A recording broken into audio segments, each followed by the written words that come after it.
back to the series of Environment and Ecology, and this is Manvi Jain. Today we will discuss about wetlands. What are wetlands and what are their characteristics? What is the role of wetlands in the ecosystem? First of all, understanding wetlands.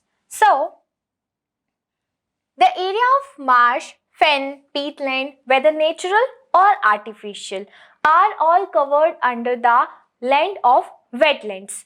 अब ये क्यों जरूरी होते हैं और क्या इनका function होता है ये हम आगे समझेंगे। अभी आपको इतना समझना है कि जो भी ऐसा एरिया है जहां पे नमी बहुत ज्यादा है, मार्शी एरिया है या पीटी एरिया है, लेगून्स वाला एरिया है, एस्चुरी है, डेल्टा है, जहां पे लैंड और वाटर दोनों चीजें हैं, उसे हम वेटलैंड्स बोलते हैं। अब यहाँ पे क्या होता है, जो वाटर है वो स्टैटिक भी हो सकता है और रनिंग वाटर भी हो सकता है। जो वाटर की क्वालिटी है वो ब्रैकिश भी हो सकती है और फ्रेश भी हो सकती है। अगर कोई कोस्टल एरिया के पास है तो वो ब्रैकिश होगा या सॉल्टी हो सकता है, अगर वो रिवर्स के पास है तो फिर वो फ्रेश वाटर होगा। तो यहाँ पे वाटर की क्वालिटी भी डिफरेंट हो सकती है और जो लैंडस्केप है वो भी डिफरेंट हो सकता है। तो वेटलैंड कोई एक पर्टिकुलर एरिया नहीं है, ऐसी सारी जगह जहां पे लैंड भी है और वाटर भी है वो सारी जगह हमारी वेटलैंड्स के अंदर कवर होती हैं।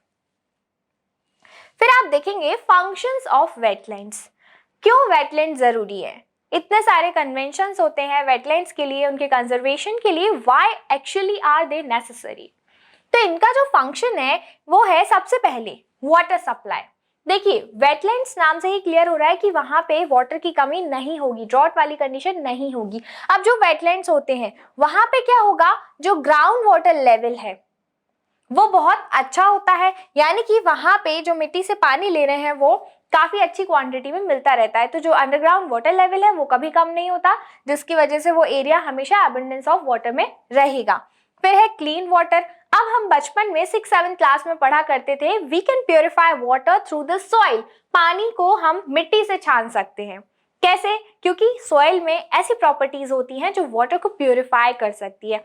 अभी हमने देखा कि जो वेटलैंड्स होते हैं वो लैंड और वाटर दोनों का बीच का पार्ट होता है, यानी दोनों वहां पे प्रेजेंट होते हैं। तो जो प्रेजेंस ऑफ सॉइल है वो क्या करेगी, वाटर को प्यूरिफाई करेगी, यानी वहां पे जो वेटलैंड्स में वाटर होता है वो कंपैरेटिवली क्लीन होता है। Control flood and erosion. यहाँ पे क्या होगा, जो वेटलैंड्स में फ्लोरा होते हैं वो इतने डीप रूट्स उनके होते हैं कि वहां पे हम फ्लड का इरोजन, जो फ्लड की वजह से जो इरोजन है वो नहीं हो पाता है, यानी कि फ्लड्स को वो कंट्रोल करते हैं। कैसे? अगर वहां पे बहुत ज्यादा बायोडाइवर्सिटी है, बहुत ज्यादा फ्लोरा है, प्लांट्स ज्यादा हैं, रूट्स ज्यादा हैं, ट्रीज ज्यादा हैं, तो क्या होगा, वो वाटर के फ्लो को कंट्रोल कर लेगा। वाटर का फ्लो जैसे ही कंट्रोल होगा तो वहां पे फ्लड की वजह से ज्यादा डिवास्टेटिंग इफेक्ट नहीं होगा। जैसे कि हम देखते हैं कभी भी साइक्लोन आता है या टाइड्स आते हैं तो हम देखेंगे सुंदरबंस वाला जो रीजन है वहां पे बहुत ज्यादा इंपैक्ट नहीं पड़ता है, कभी भी बहुत ज्यादा लॉस वहां पे नहीं होता है। क्यों? Just because of marshy area और मैंग्रोव्स। वहीं दूसरी तरफ जब हम देखते हैं उड़ीसा के कोस्ट पे अगर कोई भी साइक्लोन हिट करता है या सुनामी आती है तो वहां पे बहुत ज्यादा डिवास्टेटिंग इफेक्ट देखने को मिलता है। तो आपको समझ में आ रहा होगा कि वेटलैंड्स की इंपॉर्टेंस क्या है। फिर हम देखेंगे फन, यानी कि रिक्रिएशनल एक्टिविटीज के लिए लोग सुंदरबन घूमने जाते हैं क्योंकि वहां रिच बायोडाइवर्सिटी है, इट्स ब्यूटी ऑफ नेचर, तो उसमें भी ये हेल्प कर रहा है। माइग्रेशन, रेस्ट एरिया, क्योंकि वेटलैंड्स में ऐसा फेवरेबल क्लाइमेट होता है जो कि काफी मॉडरेट होता है। Presence of air, water, land is in abundance, तो काफी सारी माइग्रेटरी स्पीसीज जो है वो वहां पे रहना पसंद करती हैं, इसीलिए it also provide habitat for migratory birds. Habitat, अब मैंने बताया कि रिच बायोडाइवर्सिटी है तो काफी सारे जो एनिमल्स हैं या फ्लोरा फौना है उनका हैबिटेट वहां पे होता है। फिर है फूड। देखो, जब भी हम देखते हैं कि मॉइस्चर बढ़ता है, मॉइस्चर के साथ साथ वहां पे ऑर्गेनिजम्स जो हैं वो ज्यादा रिप्रोड्यूस होते हैं या ज्यादा ऑर्गेनिजम्स पाए जाते हैं छोटे छोटे, जो कि एज अ फूड हेल्प करते हैं दूसरे बड़े ऑर्गेनिजम्स के लिए। तो इस तरह से जो वेटलैंड्स होते हैं, वेटलैंड इकोसिस्टम है, वहां पे रिच बायोडाइवर्सिटी होती है, abundance of water, abundance of clean water and abundance of food, जो कि एक फेवरेबल एनवायरनमेंट प्रोवाइड करता है सभी के लिए। Now will discuss characteristics of wetlands. तो वेटलैंड्स में क्या होगा, जो वाटर लेवल है वो काफी अच्छा होगा, सॉइल जो होगी वो हाइड्रोलिक सॉइल होगी, यानी काफी दलदली होगी या फिर उसमें वाटर कंटेंट ज्यादा होगा। ओके, फिर स्टेबलाइजेशन ऑफ लोकल क्लाइमेट। अब देखिए वहां पे क्लाइमेट जो होगा वो काफी स्टेबल होगा, ना ही वहां पे बहुत ज्यादा गर्मी होगी ना ही बहुत ज्यादा ठंडी होगी, स्टेबल क्लाइमेट वहां पे होगा। Source of livelihood for local people. वहां के जो लोकल पीपल हैं, आप कभी भी देखिएगा अगर आप सर्च करेंगे या नेशनल ज्योग्राफिक पे या डिस्कवरी पे आप देखेंगे, जो हमारा सुंदरबंस वाला एरिया है, मैंग्रोव्स है, या वहाँ पे छोटे छोटे जो आइलैंड रीजन्स है, वहाँ के लोगों की लाइफ कितनी कॉम्प्लिकेटेड होती है। वो लोग आज जहाँ पे खड़े हुए हैं, कल का कोई भरोसा नहीं होता कि कल वो जगह होगी या नहीं, या वाटर में सबमर्ज हो जाएगी। यानी कि जो वेटलैंड्स हैं वो मेन सोर्स ऑफ लाइवलीहुड है उनके लिए, उसी में वो अपना ऑक्यूपेशन ढूंढते हैं, वहीं पे अपना हैबिटेट ढूंढते हैं।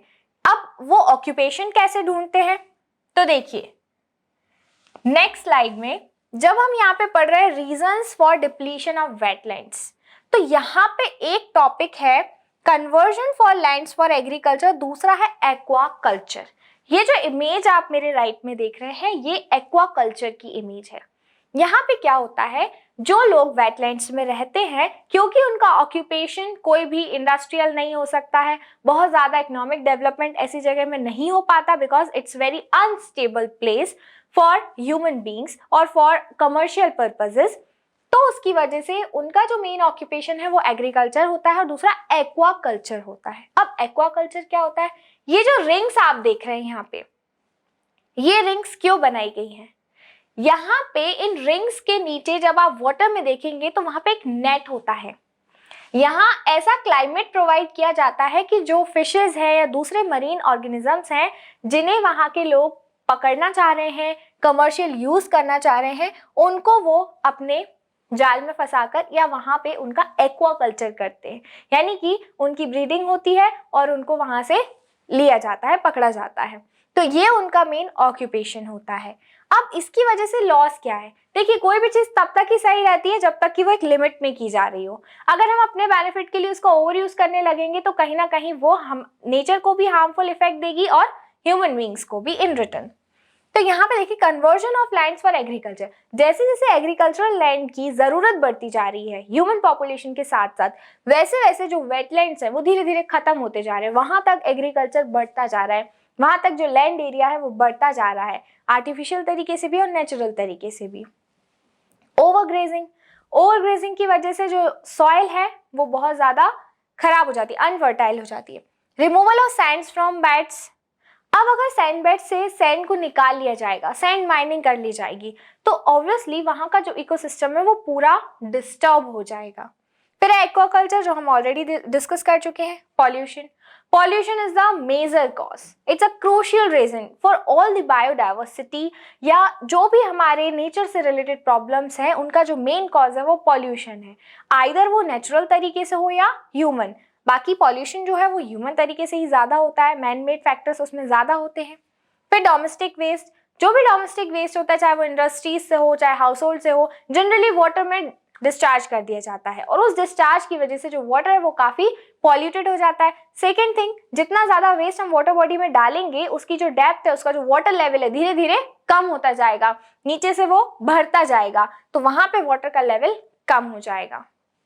फिर है क्लाइमेट चेंज की वजह से काफी सारा जो नेचुरल फिनोमिनन है वो चेंज हो जाता है, डिस्टर्ब हो जाता है। तो ये हमने पढ़े reasons for the depletion of wetlands. फिर हम यहाँ पे देखेंगे मिटिगेशन मेजर्स, कैसे वेटलैंड्स को बचाया जा सकता है, ऐसा क्या किया जाए कि उन्हें हम कंजर्व कर सकें।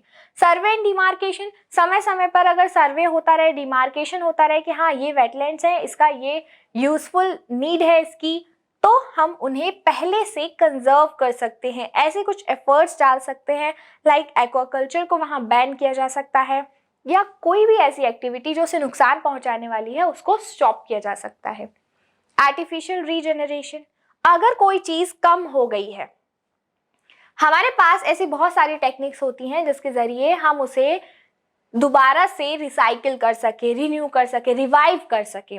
जैसे जब मैंने यूट्रोफिकेशन पढ़ाया था या बायोकेमिकल ऑक्सीजन डिमांड जब हमने पढ़ा था, तो हमने देखा था कि आर्टिफिशियल तरीके से भी डिसॉल्व्ड ऑक्सीजन को बढ़ाया जा सकता है।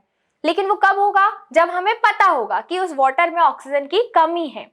तो उसी तरह से यहाँ पे भी आर्टिफिशियल रीजनरेशन तभी होगा जब हम उसका सर्वे और डिमार्केशन करेंगे। फिर है प्रोटेक्टिव मेजर्स। पहले से always prevention is better than cure. तो ये जो फर्स्ट 2 पॉइंट्स है ये क्योर वाले हैं, लेकिन ये क्या है? प्रिवेंशन है। अगर पहले से ही हम चीजों को प्रिवेंट करना चालू करेंगे तो क्योर की जरूरत नहीं पड़ेगी। ओके। फिर है वीड कंट्रोल।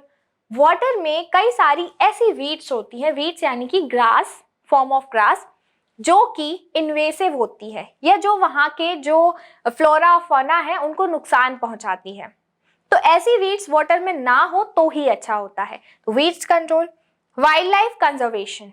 अब वाइल्ड लाइफ कंजर्वेशन क्यों जरूरी है? देखो, जैसे कि हमने देखा सुंदरबंस का जो पार्ट है वो भी एक तरह से वेटलैंड है, तो वहां पे रॉयल बंगाल टाइगर काफी ज्यादा होते हैं। अब वो कब तक रह पाएंगे? जब तक कि उन्हें एक फेवरेबल क्लाइमेट मिल रहा है, अच्छा इकोसिस्टम मिल रहा है, डेंस फॉरेस्ट एरिया मिल रहा है। अगर वहां पे फ्लोरा की डाइवर्सिटी कम हो गई तो अपने आप ही जो टाइगर्स है उनकी पॉपुलेशन भी कम हो जाएगी। तो इस तरह से उन्हें कंजर्व करने के लिए हमें वाइल्ड लाइफ को भी कंजर्व करना है। एनवायरमेंटल अवेयरनेस, ये सबसे मेजर पॉइंट है। कोई भी चीज का सॉल्यूशन है अवेयरनेस। जब तक हमारी अवेयरनेस नहीं होगी तब तक हम चीजों को समझ नहीं सकते हैं और सुधार भी नहीं सकते हैं। फिर यहाँ पे आप क्लासिफिकेशन ऑफ वेटलैंड्स को देख सकते हैं। जो वेटलैंड्स हैं बेसिकली 2 पार्ट्स में डिवाइड हैं, इनलैंड वेटलैंड और कोस्टल वेटलैंड। कोस्टल का मतलब जो किनारे पे है, कोस्ट पे है, और इनलैंड मतलब जो बाकी अंदर वाले पार्ट में है, जैसे इंडिया के कोस्टल रीजन्स में और इंडिया के इनलैंड पार्ट में। 2 तरह से हम वेटलैंड्स को क्लासिफाई कर सकते हैं। अब जो इनलैंड है वो भी 2 पार्ट्स में, नेचुरल और मैन मेड। तो नेचुरल में क्या क्या आ जाएंगे? जैसे कि जो नेचुरल लेक्स हैं, पॉन्ड्स हैं, oxbow lakes, water log, seasonal, swampy या मार्शी एरिया, ये सारे नेचुरल हैं। फिर हम देखते हैं मैन मेड। तो मैन मेड में क्या आ जाएंगे? जो आर्टिफिशियल तरीके से रिजर्वायर्स बनाए गए हैं, टैंक्स बनाए गए हैं, ये सारे आर्टिफिशियल में आ जाएंगे। वहीं दूसरी तरफ जब हम कोस्टल वेटलैंड्स की बात करते हैं तो कोस्टल वेटलैंड का मतलब ही क्या हुआ? जो कोस्ट में है। ठीक है, अब अगर ये कोस्ट में, तो ये भी 2 तरह से हो सकते हैं, नेचुरल और मैन मेड। तो नेचुरल में क्या क्या होंगे? फॉर एग्जाम्पल कोई भी डेल्टा है, एस्चुरी का पार्ट है, इट्स अ नेचुरल। लेगून है, क्रीक है। अब क्रीक क्या होता है? देखो यहाँ पे जब भी कोई एक नैरो वाटर बॉडी होती है, जैसे कि कोई भी लैंड का पार्ट है, आपने गुजरात को इमेजिन कर सकते हैं। गुजरात के बीच का जो पार्ट है जहां पे एक नैरो वाटर बॉडी, जैसे हम बे नहीं बोल सकते, गल्फ नहीं बोल सकते, उसे हम क्रीक बोलते हैं, जहां पे वाटर पेनिट्रेट हो गया है, तो वो भी वेटलैंड का ही एक पार्ट होगा, नेचुरल वेटलैंड होगा। फिर base, gulf, coral reef, tidal flat, ये सारे जो हैं वो हमारे नेचुरल कोस्टल वेटलैंड के अंदर आ जाएंगे। आर्टिफिशियल की बात करें तो जो कि हमने बनाए हैं, जैसे हम एक्वाकल्चर को लास्ट स्लाइड में डिस्कस कर चुके हैं। तो ये क्या है? अब एक्वाकल्चर अगर किसी को करना है तो वो आर्टिफिशियल तरीके से एक पॉन्ड बना सकता है, वहां पे वो एक्वाकल्चर कर सकता है। थोड़ा सा डेटा हम यहाँ पे देख लेते हैं। इंडिया में टोटल 27,403 अप्रोक्सीमेट वेटलैंड्स जो हैं वो पाए जाते हैं। ठीक है, अब वो नेचुरल भी हो सकते हैं और मैन मेड भी हो सकते हैं, जिसमें से 23,444 जो हैं वो इनलैंड हैं, यानी कि कोस्टल नहीं है, और 3,959 जो है वो कोस्टल वेटलैंड्स हैं।